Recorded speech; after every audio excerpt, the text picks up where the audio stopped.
Hey everyone, it's Ben Hardy here, and in today's going to be reviewing the Lexus GX 460, aka the last brand new Lexus that you can buy that has a reliable old school V8. Before we get in this video, I'm going to give a huge shout out and thank you to the Larry Miller Lexus here in Murray, Utah, for some time with this GX. They have this one and several others available for sale for the time being, and I've got some big news for all of you. Lexus and I have partnered together to give all of you a really good deal on a new GX. If you mention that you come from the Ben Hardy channel, they'll give you a $2,000 discount on your Lexus GX. So if you're interested in one, this is the deal to get one, and this is the time to get one, again, before this V8 goes. Anyways, as always, a link to their website in the description down below, and a link to my car buying guide in the description down below as well. Let's get into it.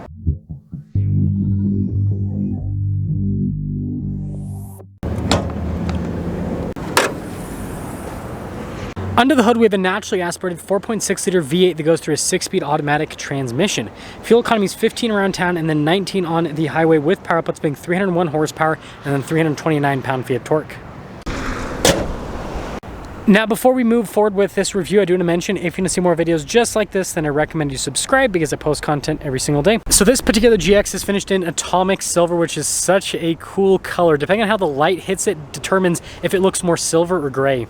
And then popping down below, we've got the GX's updated headlights, which I've always been a fan of. Got some fog light action down below. And then you guys can see here with the grille how it's all metallic gray, and you got some silver trim around as well. And putting it all together, definitely in your face with the size of that grille, but I still think it looks cool. So our turn wheel setup is 265, 60, 18 in the front and over in the rear. And you guys can see here with the wheels, they are silver with the finish. Love the cuts here in the fender. Then you guys can see here with the mirror cap how that's body painted, some silver trim on the door handles, and then we do have some side step action. And then here's your full side profile on the GX, and this is where you can see it's a pretty big SUV. Now, taking a look at the key fob, you guys can see you've got your unlock function or lock function, the opening here for the hatch, and then the Lexus logo there on the back, and pop that open.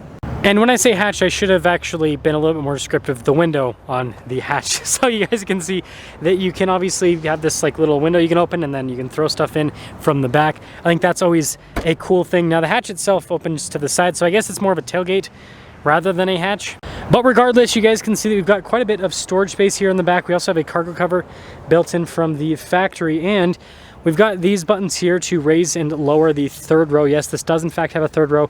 It is more on the cramped side of things, but they at least get cup holders there in the back. But when you have the third row folded down, I mean, you've got plenty of storage here in the back. And let me tell you, this is how the back of an SUV is meant to be closed. Anyways, here are the taillights on the back of the GX. You guys can see parking sensors there at the rear, and then the singular exhaust tip. And putting it all together, yes, it does look a little bit more on the dated side of things, but I mean, there's some different packages you can get in the GX. Like, look at this one, for example, with the blacked out wheels and everything. You can make it look a little bit more spruced up. Now, popping inside, soft touch here at the top, and you guys can see the wood trim down below, and then the padding here. And by the way, very tight fit and finish with everything in the interior, which is really nice.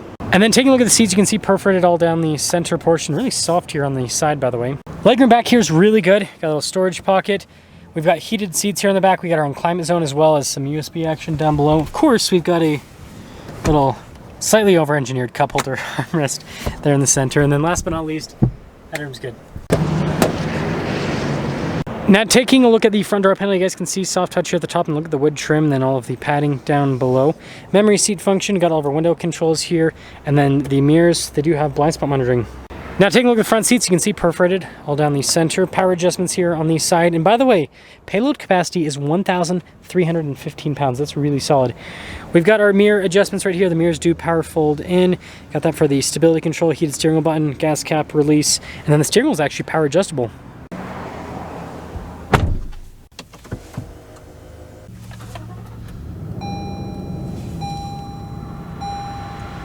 Now, taking a look at the steering wheel itself, you guys can see wood trim here at the top and at the bottom, and then you got this nice leather here on the sides and a little bit at the bottom as well.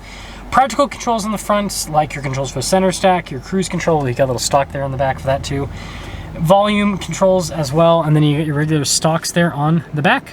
We have this mostly analog gauge cluster here in the center, again, keeping things simple. You can scroll through some different menus here, by the way, to see some different bits of info on the vehicle. Cool, you can see even steering angle. And then in reverse, we have a backup camera with your direction lines that turn with the steering wheel, and resolution on it's pretty good. Now, as for the rest of the infotainment system, it's actually a touchscreen. It's one of the cool things about this modern GX is it's a little bit more user-friendly compared to previous versions. You also have a keypad though you can use to control things if you want, so whichever you prefer. But both of them, it seems like they work in conjunction pretty dang well. Soft touch here on the dash over there as well, and then you guys can see the wood trim, and then nice padding here above the glove box, which is good storage space. It's even padding here on the side, which is kind of, I guess maybe if you're a knee, if you're tall. Anyways, ECT second, and then you got your center locking differential there, and then analog controls here for the climate system, and then down below, this is for your hill descent control, and then that is for your four-wheel drive select, so you can go from high to low, and then radio controls down below. Got our little toggle switches here for the heated and cooled seats, and then we have this little storage cubby, as you can see, with some USBs, all of that fun stuff. And then this is the keypad to control the infotainment system if you don't want to use the touchscreen. And then our shifter there for the 6-speed automatic, and then some cup holder action. And with the center console, you got this little tab here to open up the whole thing. But then you have these little tabs on top so you can slide it backwards and forwards, which is kind of interesting. And then we do have a sunroof at the very top, and then just a soft headliner, which is really nice actually. Now, sorry about the glare with this, but you guys can see 2023 GX 5-door SUV. Base price is $58,125. This has some options added to it. The big one is the premium package, which adds the upgraded sound system and all that's definitely worth it. Anyways, total MSRP $63,370. And all I gotta say is that new, beautiful looking GX 550 is gonna be a bit more expensive than that from what I've heard. Just saying. Anyways, let's see how this drives.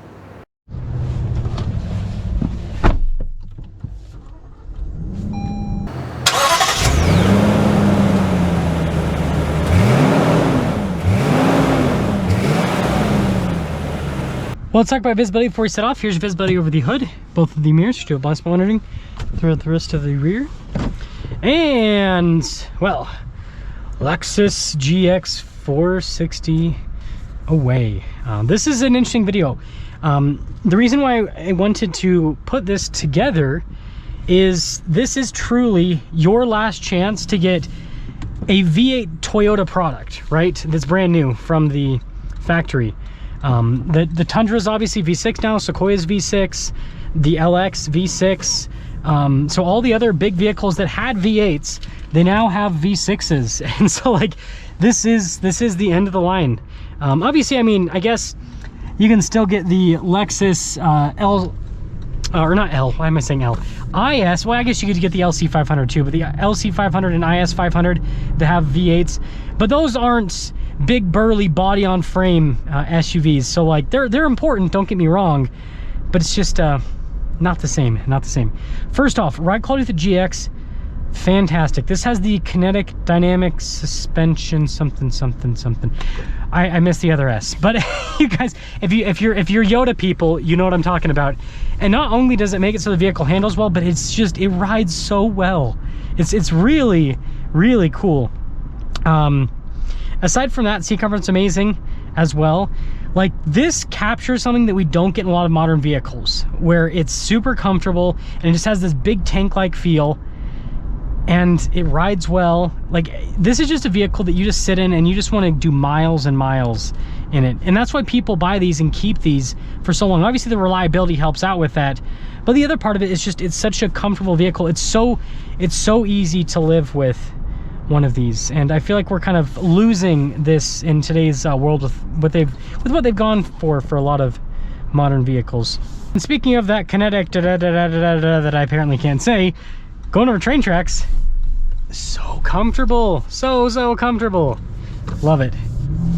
And 4.6 liter V8, it's got some grunt to it.